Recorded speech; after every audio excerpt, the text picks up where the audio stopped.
அல்மா herbal அப்படிங்கிற YouTube சேனலை போய் சப்ஸ்கிரைப் பண்ணி வச்சுக்கோங்க.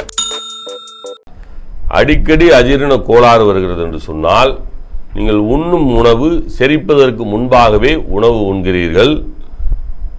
செரித்த பின்பு உணவு உண்ண பழகுங்கள். சோம்பை கஷாயமைத்து குடியுங்கள். அஜீரண கோளாறு நீங்கும். அஜீரண கோளாறு நீங்கும். சோம்பு கஷாயத்தை வைத்து குடியுங்கள். நீர்மூழ்கி குடிநீரின் பயன்கள் மீண்டும் ஒரு முறை சொல்கிறேன்.